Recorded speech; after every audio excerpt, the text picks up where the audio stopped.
Hi, I'm Frank Schallenberger. I'm a medical doctor. Been practicing medicine for almost 40 years now, and I've produced a lecture series here now, a 4-part lecture series on health, aging, and disease. It's all about energy. This is the second part of that series. So if you haven't seen the first part, you can watch this too, of course, but I would suggest you get some of the background information by looking at part 1.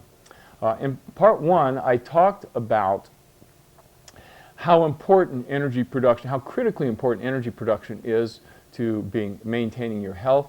And I showed some slides and demonstrated in studies and such how it's decreased cellular energy production that in fact causes our bodies to age and become susceptible to disease, and all the frailty and the weakness and all the symptoms that are associated with getting older, how all of that is caused primarily by one thing, and that's a decrease in cellular energy production. In the rest of this series, we're going to talk more about that, but in this particular part, we're going to talk about, well, if that's what's causing us to age, if that's what's causing us to become weak and have a decrease in the quality of our lives as we get older, then improving cellular energy production would be a way to improve the quality of our lives as we get older and to decrease the chance of us getting disease. And so that's what we're going to be focusing on today. This is part 2. It is maximizing your cellular energy production. This just shows the 4 parts to the lecture series. Part 1 was the importance of cellular energy production. Part 2, that's this part, is maximizing your cellular energy production. Part 3 will be about measuring cellular energy production with a testing procedure that I've developed called bioenergy testing. And Part 4 will be how patients and doctors alike can use the results from a bioenergy test to maximize health and to slow down the aging process. I have written a couple of books that deal specifically with this issue. One's called Bursting with Energy. Another one's called The Type 2 Diabetes Breakthrough. The reason I picked on diabetes was not because I'm a diabetic expert, but because of all the chronic diseases that people get. Diabetes is most clearly the one that is singly caused by decreased cellular energy production. So if you think you're at risk for getting diabetes, and even if you don't think you're at risk of getting diabetes, this is a good book to read. It will go over all the information that I've been presenting in this lecture series, plus give you it's a fully referenced text, so it'll give you all the references and all the scientific studies that if you want, you can dig deeper and refer to learn even more about this. In the last section, we went through what I call the 4 stages of the aging process. I'll just kind of give a quick review of that now so that you can pick up where we left off from part 1. We're talking about cellular energy production. Now this is different from just when we use the term energy. Normally when people say I have low energy, I have a high energy, they're talking about whether they're tired or they're weary, that kind of thing. This is different. Cellular energy production is where you actually literally produce energy from oxygen in your cells.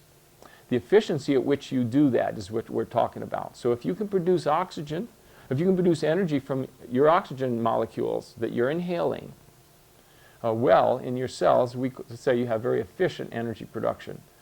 It doesn't make any difference how you feel, because you can feel just great and have very poor cellular energy production, and you can feel very bad and have great cellular energy production. And in the last section, I used the example of, say, an elite world-class athlete who might, because he didn't get enough sleep, or might because he had a cold, or maybe because he's got allergies or something, might feel poorly, might feel tired or run down. But on a cellular level, I guarantee you that a world-class athlete is producing energy at an exceptionally efficient rate.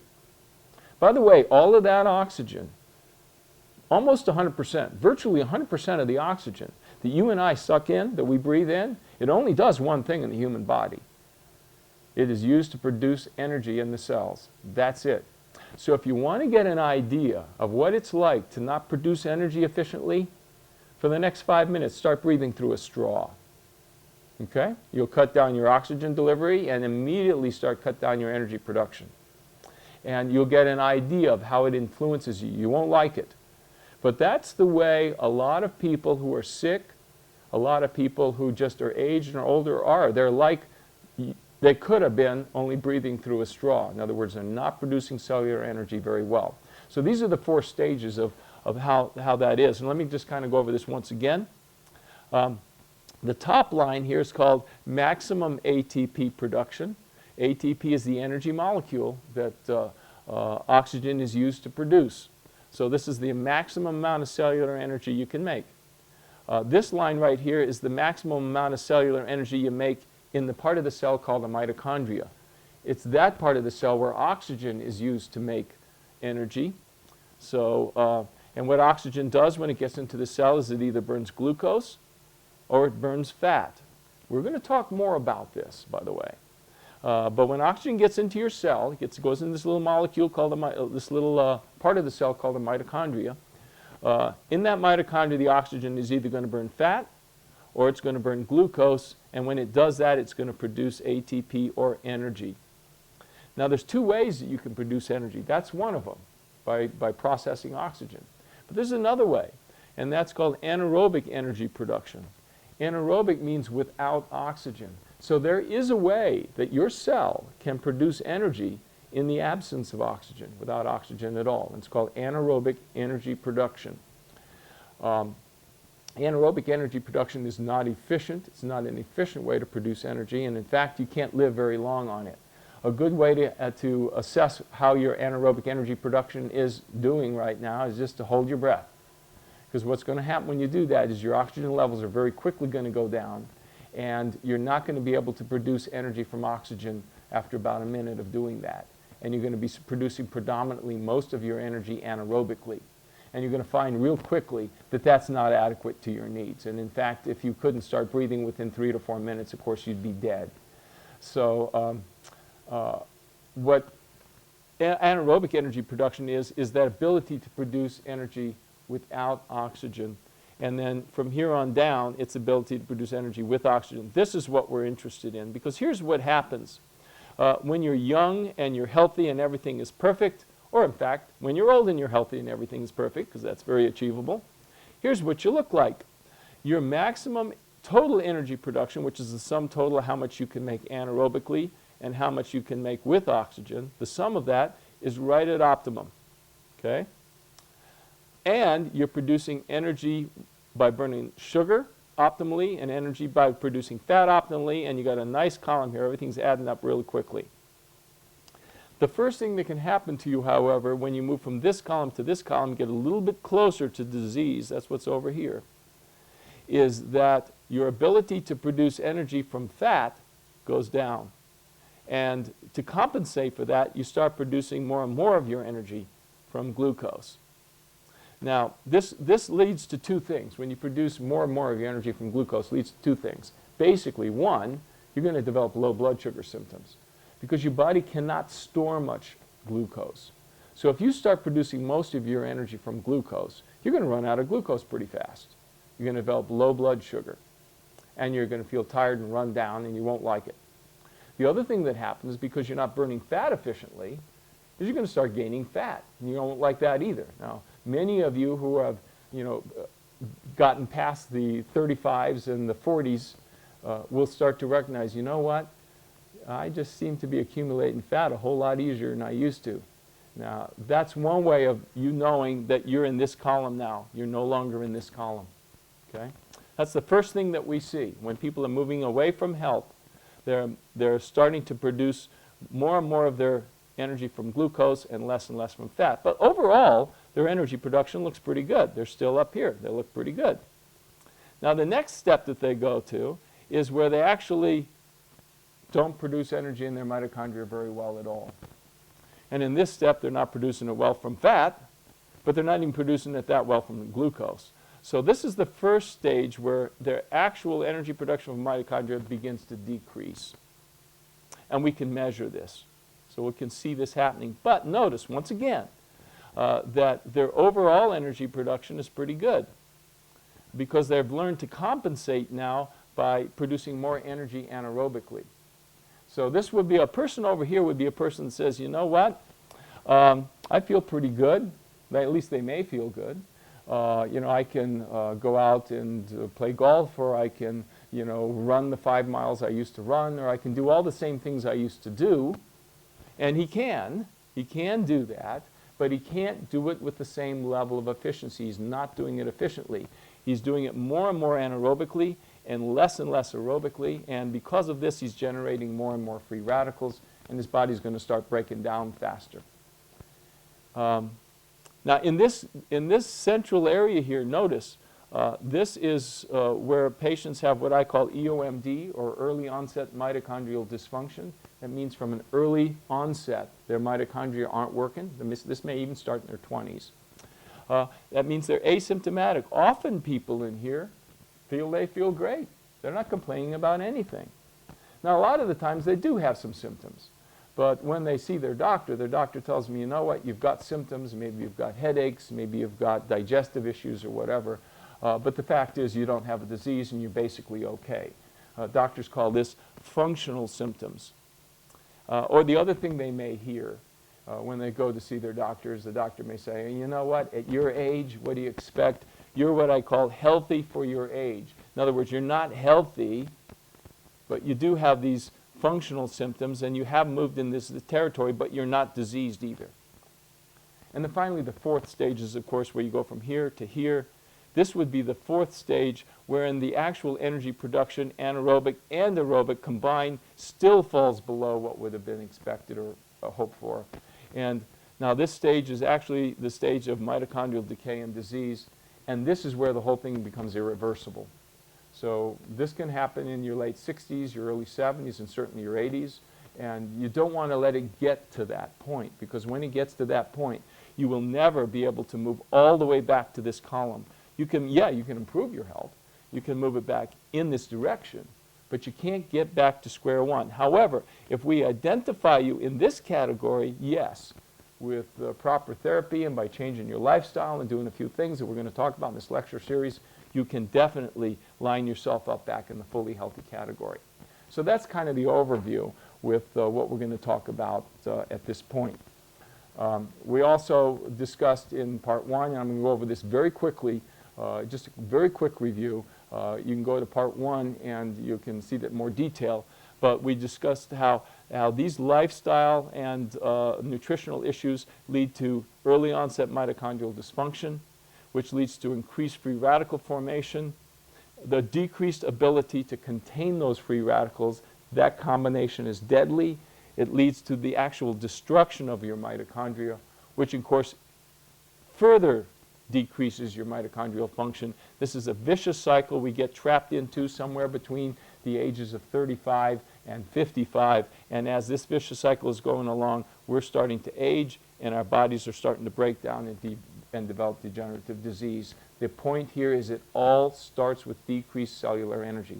So in this talk, we're going to talk about how to maximize your cellular energy production. And one of the things I'd like to point out is you don't do it with drugs. You don't do it with medications. Okay? This is a great quote that I like to use in all my presentations to doctors, because Sir William Osler is considered to be the father of modern medicine. He was the chief of medicine at Johns Hopkins University at the turn of the last century. And he is considered to be the father of modern medicine. And this is one of his quotes. One of the first duties of the physician is to educate the masses not to take medicine. Unfortunately, due to our pharmaceutical industry-based form of medicine these days, that's probably the last thing the physician is educated to do. It seems like doctors today are trained to give more and more medications. That doesn't work. It's not good. It's not healthy. But that's the way the system is anyway. So what we're going to talk to you about today is how to improve your energy production without using medications, how to improve it naturally and easily and safely. Basically, there's 5 areas of intervention. One is what I would call oxidation therapy. These are therapies directly acted on to improve the way your mitochondria convert the oxygen to energy. Next, we're going to talk about the diet. Mostly this is a low-carb, high-protein diet, and we'll talk to you specifically about why that is and how it is that carbohydrates, an excessive amount of carbohydrates in your diet, will deprive your mitochondria of producing energy adequately. There are certain supplements, especially the B vitamins, but also minerals. There's certain herbs. There are certain hormones, particularly, that can be used to improve the way your cells produce energy. A fourth topic is stress control, and I'll present a very dramatic case of a lady who had a very significant decrease in her cellular energy production simply from stress. We'll talk about coffee, alcohol, sleep, all kinds of things that have to do with stress, and finally we'll get into the issue of detoxification. These are the 5 areas that we can focus on to maximize your cellular energy production. We'll take these one at a time. But first of all, I want to go through kind of the chemistry of cellular energy production. And in that context, I want you to take a look at this slide. And if it looks a little intimidating to you, don't get too intimidated. It's very easily to explain, and that's what we're going to go from. About the next 10 minutes now, we're going to take just looking at this slide, because this slide has all the very basics in it of what your cell does to produce energy. And by understanding how this slide works, you'll understand more and more of how you can use those things we just talked about to maximize the way your cells produce energy. So let's take a look at that. First of all, let's get oriented here. This line right here in blue is the mitochondrial membrane. So this is the mitochondria. Now again, your cells have thousands of these little mitochondria floating around inside them. But everything that's in the inside of that blue circle is what's going on inside a mitochondria. Outside the mitochondria are other areas of the cell and how that's working. So we're going to talk about that, but that's the basic orientation. Up here you have glucose. This is sugar. And over here you have fat. And what happens ultimately is glucose will find its way into the mitochondria, or fat will find its way into the mitochondria, and oxygen will find its way into the mitochondria. This O2 is oxygen. And those 3 will meet and produce energy. So let's look a little bit about how that can happen. Let's take glucose, for example. Now, glucose will be converted to a molecule called pyruvate through the action, or the enzyme action, of something called NAD.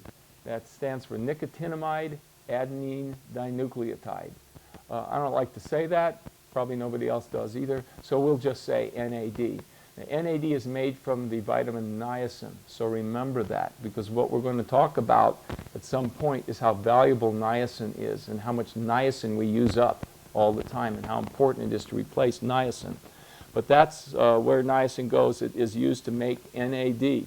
And you can't even get off first base with sugar metabolism without NAD. Okay? So remember that, because we'll come back to that. So glucose, under the influence of NAD, gets converted to pyruvate.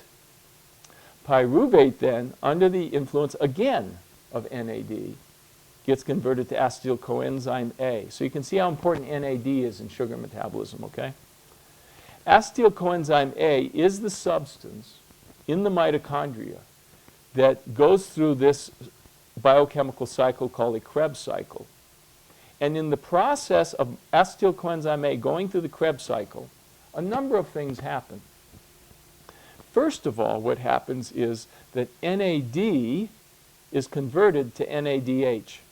That's what the Krebs cycle does. So you could almost say that the job for the Krebs cycle is to make this stuff, NADH. That's what the Krebs cycle does. It's a chemistry cycle in the mitochondria, and its job is to make NADH from NAD. That's what it does.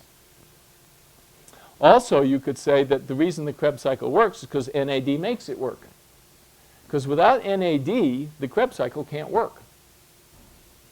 But that's what the Krebs cycle does. It'll take NAD, turn it into NADH, And it does it through the influence of glucose coming through here. Of course, it also will from fatty acids coming through here. We haven't talked about that yet, but we will in a second. And besides turning NAD to NADH, the other thing that the Krebs cycle does is that it produces carbon dioxide. Now you'll notice over here we have a couple of things I put in here. That's vitamin B2, vitamin B3, B6, B12, folic acid, something called trimethylglycine, magnesium, and various hormones. These all influence the Krebs cycle and improve the way at which it can do this. Okay, so now that the Krebs cycle has converted NAD to NADH, here's the next thing that happens. The oxygen that's in that mitochondria combines with NADH, takes the H off, sticks it on itself, and converts itself to water. And what's left, of course, since we took the H off NAD, is NADH is now NAD. So what happens here is oxygen unites with NADH to produce water and NAD. But here's the miracle of life here. Oxygen is one of the highest energy molecules in the universe. Water is the lowest energy molecule in the universe. So when you take oxygen to water, you have a massive amount of energy released, a huge amount of energy. And the cell is able to harness this energy in the form of a molecule called ATP, which is what literally drives everything in your entire physiology. Everything in your cell is driven by this cycle right here. So in order to get these things going, you've got to have acetyl coenzyme A, you've got to have NAD, you've got to have oxygen, and then the whole system can work pretty well. And you'll make lots of energy, and then I'll test you and I'll say, yeah, you're making an abundant amount of cellular energy, and you're going to live long and you're going to live well. So that's how glucose does it, but notice how key NAD is. Glucose can't go to pyruvate without NAD. Pyruvate can't go to acetyl coenzyme A without NAD. The Krebs cycle can't work without NAD. NAD is very critical. Now let's go over here to fat. Here's your fat stores. And so what you can do is you can break down those fat stores into molecules called triglycerides. They're fat molecules. They're in your bloodstream. They eventually get broken down into certain fatty acids. And under the influence of, there's our old friend again, NAD, under the influence of NAD and a molecule called carnitine, which is very important, we'll talk about that later, this fat can be converted to acetyl coenzyme A into the mitochondria. So there's two ways to get acetyl coenzyme A. One is through glucose, one is through fat. Both of them require NAD. Glucose requires a little bit more NAD, but both of them require NAD to get the job done. But let's look some more over here. How does this whole fat thing happen? Well, you need to have NAD involved, you need to have carnitine involved, and you need to have a couple other hormones, really important hormones. One of them is T3. T3 is thyroid. So that's the main thyroid hormone. You've got to have enough of that ready or you can't metabolize your fats. You also have to have a hormone called cortisol. Cortisol is your main adrenal hormone. So you're going to need your main thyroid hormone, you need your main adrenal hormone in order to break down the fat and allow this to happen. Now what would happen if you didn't have enough thyroid hormone? Or if you didn't have enough of the adrenal hormone cortisol is, you couldn't break down your fat. What would happen in that case? Well, if you can't break down fat, you can't burn fat this way, you're going to need to get your energy, so what you're going to do? You're going to start shifting over into burning more and more sugar. But remember, that's what we said, that is the first stage where healthy people start to move away from a pure state of health, where they don't burn fat so well, and they start relying more and more on their sugar. And the reason that is typically because they don't have enough of the hormone cortisol, or they don't have enough of the hormone T3, or they don't have enough of this substance here called carnitine. Or one other problem, and that problem was insulin. They might have too much insulin. Cortisol and T3 are hormones that promote fat breakdown, that promote fat metabolism. But insulin's different. It's sort of the opposite. It actually prevents fat breakdown. So that's why I have a sign here with insulin having a positive effect on fat stores. It wants to make fat, but a negative effect on breaking down fat. So here's the possibilities. If you're not producing your energy well from fat, you're either having not enough thyroid hormone T3 or not enough of the adrenal hormone cortisol, or you're having too much of the hormone insulin. Now, in young people, it's usually the last one that's the problem, or the cortisol problem. When we're under stress, our body produces cortisol to meet the needs of that stress. If we're under stress that's prolonged for a really long time, what will happen is the adrenals will become weak, they won't be able to crank out enough cortisol, and we'll become cortisol deficient. At that point, we won't be able to break down our fat so well. And we get into this scenario where we have to rely more and more on sugar. As we rely more and more on sugar, the blood sugar goes down, we don't feel well, and we get low blood sugar, and so forth and so on. So there is this shift that happens when there's too much insulin and not enough cortisol and not enough thyroid, a shift where you're shifting away from fat metabolism more into sugar metabolism, and that's the first stage in moving away from health. Now, one of the reasons that you won't get enough cortisol, I just mentioned, is because you're stressed out. How could you be stressed out? Well, common causes are you drink too much coffee, you don't get enough sleep, you worry too much. Less common ways to be overly stressed would you exercise too hard, you eat foods that are very poor in nutrients, so you don't have the nutrients that your adrenal gland needs to make the hormone. But there are lots of reasons our bodies can be stressed. And once they get stressed and overtaxed, which is extremely common in today's society, extremely common. I have a kind of a standing rhetorical joke that I make when I teach doctors how to treat patients with fatigue. And I ask them, how do you know if a patient has low cortisol levels? And the answer is, they're in your office. Because if they had decent cortisol levels, they'd feel great, they'd be burning fat efficiently, and they wouldn't be in your office. But that's one of the reasons you know. So, that's how you get decreased cortisol levels. How do you get decreased T3 levels or decreased thyroid levels? That happens as you get older. And one of the factors is you get older, usually past the age of 40, your body doesn't make enough thyroid hormone. It can also happen from an extremely common phenomenon called iodine deficiency. That's extremely common. And that can lead to low thyroid function. Another very common cause for low thyroid function can be mercury toxicity. The heavy metal mercury will poison the thyroid. It selectively goes to the thyroid. It poisons the thyroid, and so the thyroid can't crank out enough T3. And although the slide doesn't show it, one of the ways your body also makes T3 is from the liver. In other words, the thyroid will make a hormone called T4, and that will get converted to T3 in the liver. So if your liver isn't functioning right, maybe you're drinking too much, maybe it doesn't have enough of the nutrients it needs to function right, maybe it's just toxic from all the chemicals you're getting in the environment. But if your liver is not working quite right, you may not be able to convert enough T3. So we find that T3 deficiencies are fairly common. We find the cortisol deficiencies are extremely common. And we find that insulin excess is almost the norm now. How do you get insulin excess? You get insulin excess by eating carbohydrates to excess. Ladies and gentlemen, we live in a culture that has been encouraging us to eat carbohydrates for the last 20 to 30 years. I've seen this change even as I've been a physician. The low-fat, high-carbohydrate craze has run amok, and we're all eating way too many carbohydrates, much more than the human body was ever designed to. And we're eating some of the worst kinds, like sugar and bread and pastries and cookies and cakes and all that kind of stuff, and we're eating them to excess. And for most people, if they think they're not eating too many carbohydrates, I can tell you, probably you are.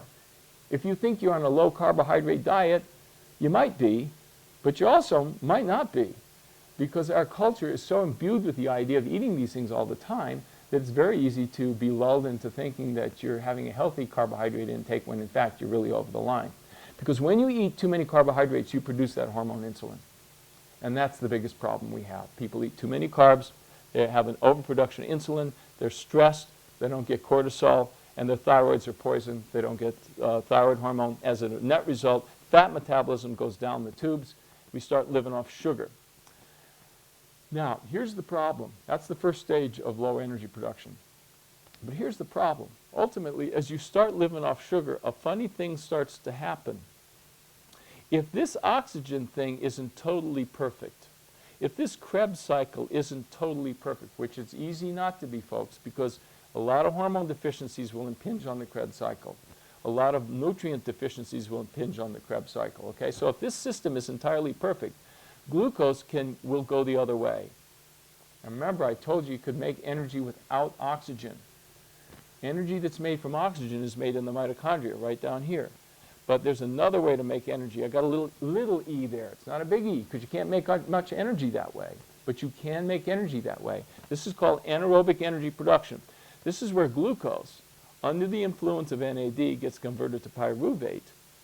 But instead of another NAD molecule being around to take it from pyruvate down here, there's not enough NAD molecules around.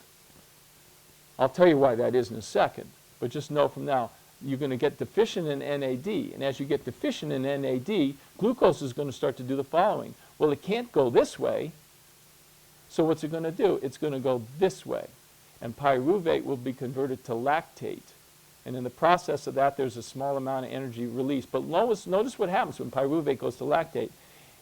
NAD, as it's being used by glucose to make pyruvate, gets converted to NADH, but as pyruvate gets converted to lactate, that NADH gets converted back into NAD. Isn't that slick?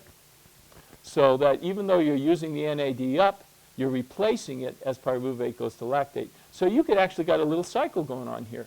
Glucose can get converted this way almost continuously with just one molecule of NAD. You don't need any more molecules of NAD. That's why, where do you make your NAD, by the way? You make it down here from oxygen. That's why you can hold your breath. No NAD will be made, and yet you can continue to live this way. Okay? And that's what happens is this. The first step is when your body shifts from fat metabolism to glucose metabolism. That's the first step in moving away from health into a disease state. The second step is when you just can't, you get toxic down here. We're going to talk about why that happens. But your mitochondria just don't work so well. And when they don't work so well, this glucose is going to start getting converted this way more and more, because you're not going to have the additional NAD you need to move it this way. Okay? That, of course, gets worse with your fat metabolism. It gets even worse because you need NAD to use fat. So that would be yet another reason why you can't convert fat, because the NAD is becoming deficient. Again, why is it becoming deficient? Because the ability for your mitochondria to convert oxygen to NAD is becoming curtailed. We're going to talk about why that happens. But because of that, you don't get enough NAD, which means you can't move from the pyruvate this way, and you start living this way. Well, folks, here's the problem.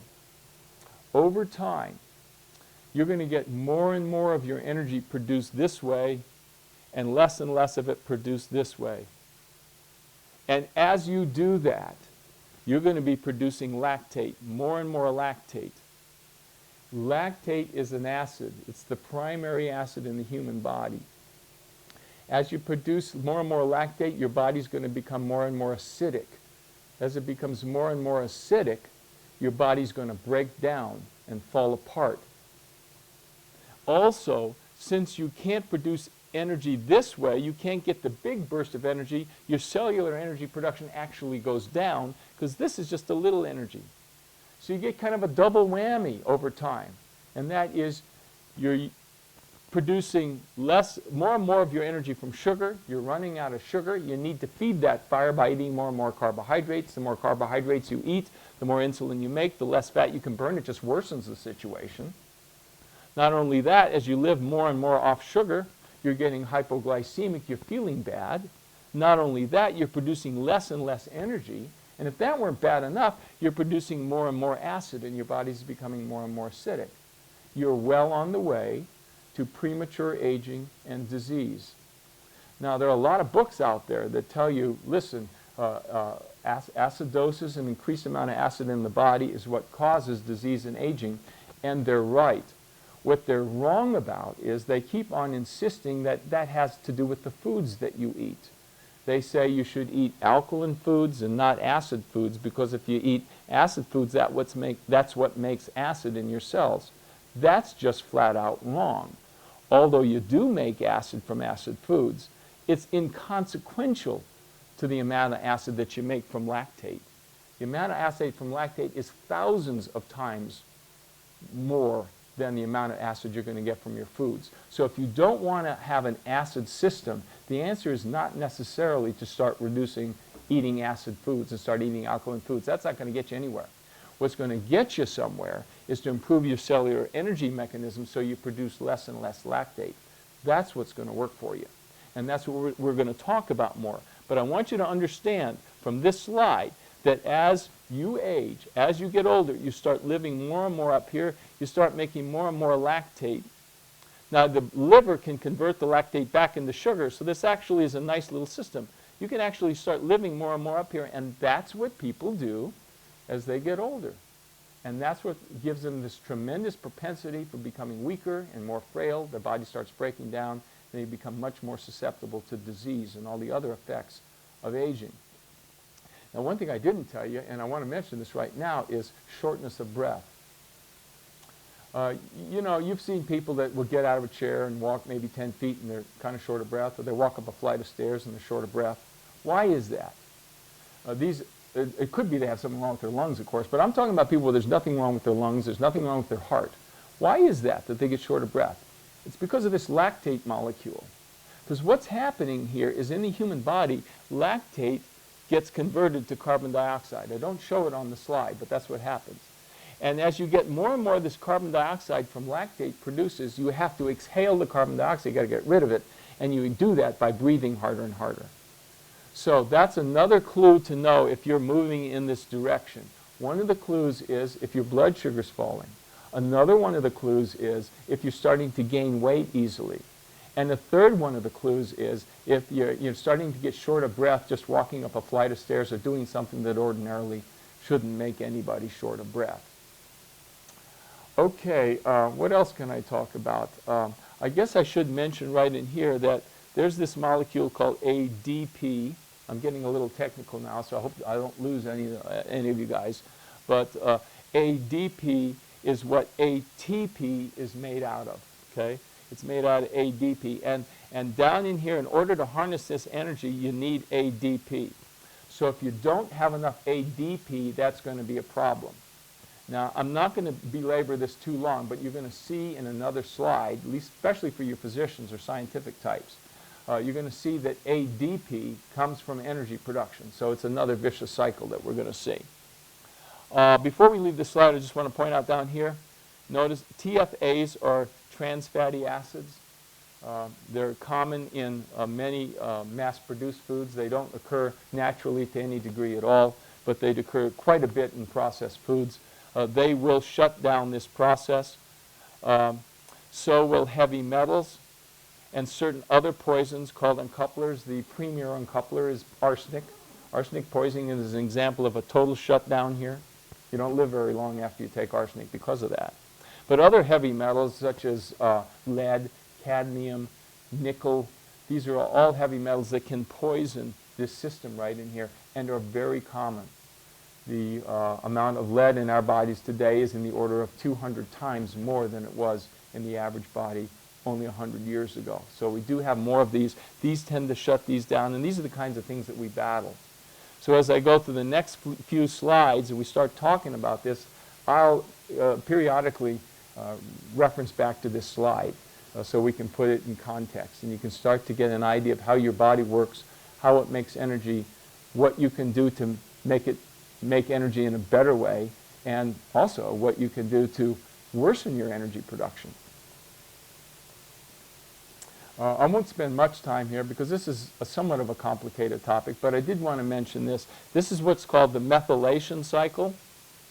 And what happens in this cycle is you eat protein. The protein gets converted to an amino acid called methionine. Methionine goes through this conversion process to an amino acid called homocysteine. Homocysteine gets converted back to methionine, and this process keeps cycling through. Keep in mind, what drives this process is a number of things, and these are critically important. Methylation goes on in the mitochondria just like energy production does, and it's tied one-to-one with energy production. So if you don't methylate well, you won't produce energy well. And so this is kind of a critical process to understand. It works like this. Methionine, as it's getting converted to homocysteine, is spitting out these molecules. It's spitting out something called creatine. It's spitting out coenzyme Q10. It makes L-carnitine. Now you'll remember from these two from just the last slide, you need carnitine to burn fat. So if you aren't methylating well, you won't be able to burn fat well. You need coenzyme Q10 to produce any form of energy that's aerobic. Any form of energy from oxygen, you need this. So if you don't methylate well, you can't do that. And in order to maintain decent energy levels, decent ATP levels, you need to have this molecule called creatine. And you produce all your creatine from methylation. So methylation is very important. You're producing 3 critical elements of your cellular energy production from this process of methylation.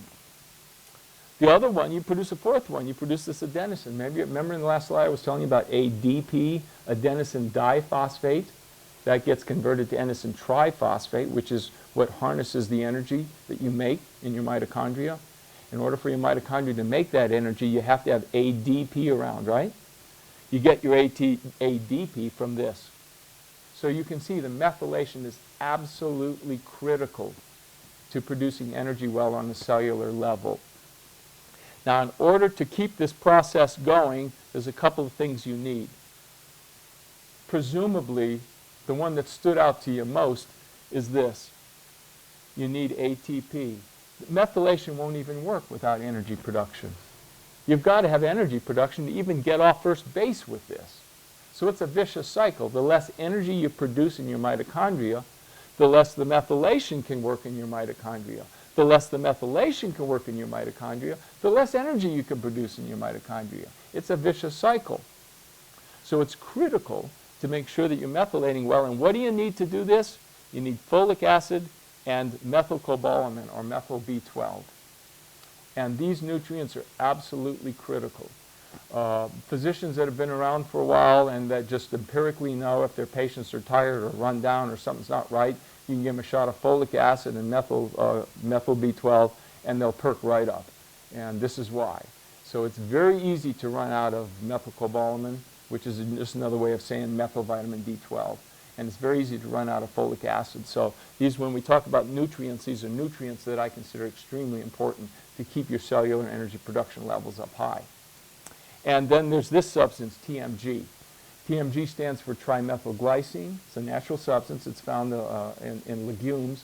But for today's lifestyle, and by that I mean, folks, we live in an environment that's basically a toxic soup. We get exposed to literally thousands, if not tens of thousands, of toxic chemicals and pollutants that were never on the face of the planet even 100 years ago. They're in our bodies. Biopsy studies show them to be in our bodies. They're in my body right now. We're all loaded with these toxins. These toxins have to be eliminated, or you'll die, or you'll get sick. How do you eliminate them? You need to have plenty of energy. So the bottom line I'm telling you is this. You can't get by, this day and age, you can't get by with what would have been considered decent cellular energy levels 100 years ago. You need to have probably 50%, if not 100% more cellular energy today to be able to get by, to be able to fully detoxify of all these substances that we're getting exposed to and be functionally well and healthy. So in order to get that much energy, you need to feed the furnace. You need to take a lot of these B vitamins, particularly methylcobalamin, and this substance here, trimethylglycine, called abbreviated TMG. So when we come back and talk about trimethylglycine, just remember that along with folic acid and B12, that's what continues the methylation process, which is so critical to cellular energy production. Now I'm happy to tell you that I think this is the last of the slides where we're going to actually see something this complex. The rest of it's going to be a little easier and perhaps a little bit more fun. We'll be coasting from here on. We'll be going downhill, so to speak. So you've spent a lot of time, you've learned about some of these basic things, and this will come back to really help you out as we start to understand more and more what you can do to improve your cellular oxygen or your cellular energy levels. Okay, so we're getting back to that list. And so now that you understand how you make energy, we can talk about how the various therapies or interventions work to produce that. The first category is oxidation therapy. Remember, oxidation is sort of the same as cellular energy production. So there's a thing called oxidation therapy. The premier oxidation therapy is free. It's called exercise. There's no charge for it. As far as I know, the federal government has not levied a tax on your ability to exercise. That may be coming soon, but until then, you can exercise for free. Which means that you can use a therapy that rather dramatically will improve your energy production systems, and it's free. It's called exercise. However, the caveat here is to exercise correctly, not incorrectly. And what that means is to exercise hard enough, but not too hard. In the third or the fourth part of this series, when I go into actually how to use the results of bioenergy testing, you're going to learn how to find that out. Where is your actual perfect exercise zone? If you're not exercising hard enough, you're not getting enough bang for your buck. If you're exercising too hard, it's actually counterproductive. So there's a little zone you got to be in there. We're going to talk about that. It's also covered in my books. But exercise is the premier therapy to keep your cellular energy production up. Next, we have therapies that doctors do or other health practitioners. One is hydrogen peroxide therapy. This is an intravenous therapy where we literally inject a solution containing hydrogen peroxide into a patient. It's extremely safe, and it's a treatment we use all the time. It's very effective for improving cellular energy metabolism. Another one that doctors use, and I've particularly used a lot in my practice, is using a molecule called ozone. Ozone and hydrogen peroxide are two naturally occurring molecules that, when used properly, can rather dramatically improve cellular energy production. I kind of tell my patients that ozone therapy or hydrogen peroxide therapy is kind of like exercise in a bottle. And so if my patient sees me and wants to know, well, what sort of oxidation therapy I can use, I will tell them if they can exercise, go exercise. But if they can't, if they're sick or they're too old or they have a broken leg or something and they can't exercise, this is a way to get exercise in a bottle. Other forms of oxidation therapy that are commonly and very successfully used would be sauna therapies and exercising with oxygen therapy. That's abbreviated EWOT. This is where you exercise at a kind of a lower level, but while you're exercising, you're breathing 100% pure oxygen. And these would be a list of oxidation therapies. So that's the first thing that you can do to enhance your cellular energy production is oxidation therapy. And of course, the premier of that is exercise.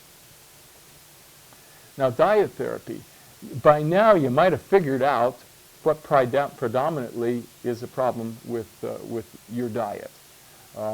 Certainly, one thing you need to do in terms of your diet is to eliminate any hydrogenated or trans fatty acids. Remember from that slide, hydrogenated, let's go back on that again. Right down here is your trans fatty acids. They block your ability for your mitochondria to work.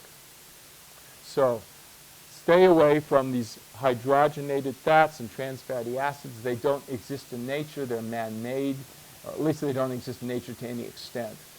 The way you really get them is by eating cookies or other processed, chemicalized type of foods. Now, here's something that's sobering. There have been animal studies that have used tracer molecules that show that when you eat a hydrogenated fat, it can stay in your body as long as 8 months. So if you pick up one cookie and it's got hydrogenated fat in it and you eat that cookie, just think to yourself, that fat that's poisoning me can be in my body up to 8 months from now. I think when you think of that, you'll not want the cookie nearly so much. I know I don't. Okay, so eliminate the hydrogenated fats from your diet. The other thing we talked about this, watch those carbs. Those carbs are a disaster for most people. However, not for everyone. So we all know of people that can eat a lot of carbs, have a high carbohydrate diet, and do just great. I know, I've tested them. We know they're out there. Now, what's the difference? The difference has to do with whether you're a fast oxidizer or a slow oxidizer. And in the first part of this series, I kind of referred to that, and I'm going to come back to it right now. We're going to talk a little bit about it. A fast oxidizer is a person that mostly lives off sugar. They don't live directly off fat. Let's go back to the slide, and I'm going to show you something here. Let's go back to this slide. A fast oxidizer is somebody that lives here, doing this all the time. They don't really burn fat this way that efficiently. They do, but mostly they just burn sugar. Now, how do they burn their fat? They burn their fat this way. I don't even have an arrow going that way. So a fast oxidizer takes fat and converts it to glucose. And they can do it so efficiently that they burn their fat correctly. They don't burn it this way. They burn it this way. That's a fast oxidizer. A slow oxidizer is the other end of the spectrum. A slow oxidizer can't do this, can't go from here to here very efficiently at all. The only way a slow oxidizer can burn fat is to go this way. So it's very critical for a slow oxidizer not to live off glucose, to really have very little carbohydrate in their diet, which will allow their body to go this way. Because remember, the more carbohydrate they eat, the more insulin they produce, and then insulin blocks this. So slow oxidizers shouldn't eat hardly any carbohydrate at all. Fast oxidizers are the type that can kind of get away with it. We can test you and tell you, if you're a fast or a slow. Of course, most people are somewhere on a spectrum in between fast and slow. But your classic fast oxidizer would be the string bean type, the guy that is skinny. He can overeat, he can eat sugar, he can eat all kinds of stuff. Maybe he's not healthy, but he won't get fat because he can continue to convert the fat to sugar. The slow oxidizer type is the type that has to watch their carbohydrates intake a lot, or they won't be able to burn fat at all, and they'll start gaining weight. So that slow oxidizers are the type that gain weight really easily. Fast oxidizers are the string bean types that don't. You can figure out where you are on that spectrum. Okay, so certainly watch those carbs, especially if you're a slow oxidizer. And the other thing about diet is when we say a low carbohydrate diet, we mean a high fiber diet. So a high fiber, low carbohydrate means a diet that essentially is mostly vegetables. But you want the foods that are high in carbohydrate are the grains, sugars, starchy vegetables such as potatoes, and fruit, the one exception being berries. So for you slow oxidizer types, we want you to be on a diet that improves your cellular energy metabolism, and that would be a diet that limits carbohydrates, and certainly for all types, stay away from hydrogenated fats. So we talked about oxidation therapy, we talked about diet therapy, and now we'll talk about supplements. About 15 years ago, I made up a supplement. I call it Superamine Quick Start. You can get it at this website here, bioenergytesting.com. And I love this stuff because it's formulated based upon everything that you've just seen here. So it's extremely high in B vitamins, especially folic acid, methylcobalamin, especially all the B vitamins like niacin that we talked about in there. So it's very high in these B vitamins. But these would be the B vitamins you want to get plenty of to help your cellular energy production. Now remember, it's not like the old days, 100 years ago. You could have gotten by on less cellular energy production than you can today. You need more today to help you detox. So you can't get an adequate, I don't care how good your diet is, you cannot get an adequate amount of these B vitamins to keep up with what you need to have today in order to detoxify from all the environmental pollution that we have and are sustained with. You also need magnesium. We churn up magnesium, zinc, and chromium in particular. We churn those up. Lipoic acid, if we go back to the slide here, you'll see that lipoic acid is involved with sugar metabolism. It's also, I didn't put it in here, but it's also very much involved with fat metabolism. So that's a key nutrient that you can't hardly get enough of, lipoic acid. Carnitine, we talked about carnitine. You can make it through methylation, but it is good to get a lot of it in your diet as well. certain hormones are incredibly important. So make sure that if you're a physician, you know how to diagnose properly whether your patients need extra thyroid or extra cortisol or any of the anabolic hormones like estrogen or testosterone in order to help this scenario. Trimethylglycine, we mentioned that, coenzyme Q10, and I didn't mention D-ribose. D-ribose is a way to get ADP. Remember, you needed this ADP, right? And I told you get it through methylation. D-ribose is a way you can get it without methylation. So it's a very good jump start way to improve your cellular energy production. So this lists out the various nutrients that I have found to be particularly valuable to help improve your cellular energy production. So we've got oxidation therapy. We've got what to do with your diet. We just talked about supplements. What's next? Stress control. So I wanted to tell you a really great story of a lady that came in to see me. She was 63 years old at the time she first saw me. And we tested her out on bioenergy testing. Her cellular energy production was the energy production that's typical for a 32-year-old woman. So this woman was a real case that I like to point out. This is what you can be as you get older. Here's a 63-year-old woman who has the cellular energy production of a young woman, age 32. Now, how'd she get to be that way? Well, for sure she had pretty good genetics, but also she did a lot of these things we're talking about. She exercised regularly, she took very good care of herself, got to bedtime and so forth and so on. And so when she came in, she said, well, what should I do, doctor? And I said, nothing, just keep on doing what you're doing. I can't improve on this. I said, but you know what, why don't you come back in a year and let's see how you do in a year.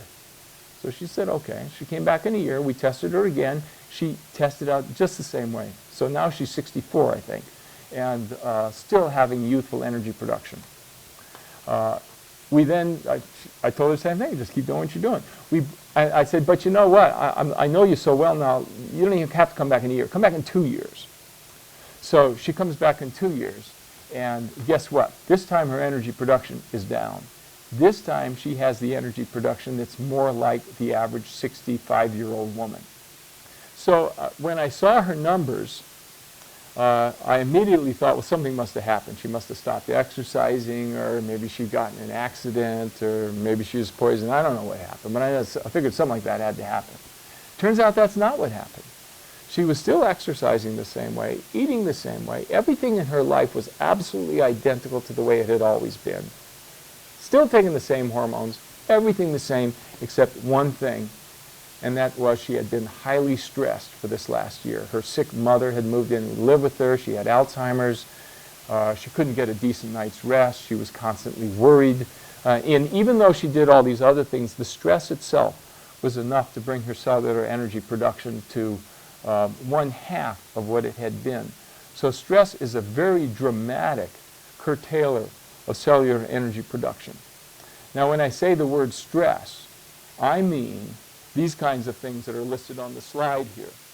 I mean, not only, worry, like in her case, but bad lifestyle habits. One that we commonly see is too much coffee. It's a vicious cycle. You start producing more and more of your energy from sugar. You start getting low blood sugar. Your adrenals start to get weak. All of this from stress, and you get tired and run down. So you medicate yourself with coffee. The more coffee you take, the more stressful it is to your system, and you're off and running. Alcohol is a similar thing. So excessive coffee, excessive alcohol. I believe 1 cup, 4 ounces of coffee a day is probably beneficial for the majority of people. But more than that can start to get detrimental. Same with alcohol. A glass of wine or a drink once a day can be beneficial. Start to get more than that, it starts becoming stressful to the body. You remember, anything that's done in excess gets stressful to the body, even if it's good for the body. If you eat too much, if you sleep too much, if you exercise too much, these things are good for you, but if you do them to excess, they can lead to stress. And the stress actually can curtail your energy production systems. So too much coffee, too much alcohol, too much exercise or inappropriately hard exercise, not enough sleep, too much worry, allergies, all those environmentals that we're surrounded with, you can be allergic to that. And as you get allergic to that, that turns out to be very stressful to your system. Sugar and carbohydrate intake, every time you eat something that's got a lot of sugar in it, you're going to stress that adrenal gland of yours. Now, it's already stressed enough from some of these other things. You might just push it over the line. When you push it over the line, it can't make cortisol, and you'll kind of remember that scenario where here's your cortisol. You need cortisol to burn fat. Without the cortisol, you can't do that. You start living off the sugar, and the whole thing starts getting worse. Your energy production starts going down. And finally, I want to mention EMFs. You know, we're all very much aware of the pollution that we get in what we drink and what we eat and what we breathe. But don't forget the invisible kind of pollution that comes from electromagnetic frequencies, such as your cell phones, such as your wireless internets, such as the wireless phones in your house. All of this electromagnetic frequency, such that we get from fluorescent lights, bombards us constantly. We didn't have that 100 years ago, but we've got that now. And that just adds to the list of the amount of stressful things that happens to our body. So stress, we've talked about oxidation therapy. We've talked about taking supplements. We've talked about eating in a way that it maximizes cellular energy production. And this is now a fourth way, and that has to do with stress on your system. So I can tell you it's very important to watch this and to take this seriously. Watch the amount of coffee and alcohol you take. Make sure you're exercising in an appropriate way. Make sure you're getting plenty of sleep. Make sure that if you're a worrier, if you're prone to depressions, if you have false belief systems that are making you feel awful bad about yourself or about the world around you, do something about it. Get that fixed. If you have allergies, don't eat the foods you're allergic to. Don't get around the things you're allergic to. Especially watch this and limit this as much as you humanly can. And that'll help you with the stress aspect. And that leads us to the last aspect of improving cellular energy production, and that is detoxification. When we talk about detoxification, we're talking mostly about the heavy metals and the organic petrochemicals. Remember, if we go back to the slide now, here we are, and there's your heavy metals, and your uncouplers are the like pesticides and biochemicals that actually tie up this enzyme system in here wherein oxygen interacts with NADH to produce energy. So they can block that. So these heavy metals and these uncouplers are what I'm referring to here under detoxification as organic petrochemicals. So they will flat out shut down mitochondrial production. And heavy metals, once they get in your system, they don't leave. They stay there for your entire lifetime. Organic petrochemicals tend to stay in your body a long time. The more fat you have, the more you can accumulate because they're fat soluble, and that's where they like to stay. So doing things where you lose weight, you lose fat mass anyhow, or you turn over your fat, say in a sauna or with exercise, is a great way to detoxify from these. And the best way to detoxify from heavy metals is simply with this treatment here called chelation therapy. Chelation therapy is a therapy a doctor does. You can learn more about it through the internet. There's tons of stuff on chelation therapy. I strongly believe in it. I think everybody ought to receive chelation therapy after their 60th birthday, because I more or less guarantee you that every one of us is loaded up with lead and mercury and cadmium and arsenic and all these other heavy metals that are so ubiquitous in the environment. Yeah, we mentioned exercise by turning over your fat is one way to detoxify. A high-fiber diet.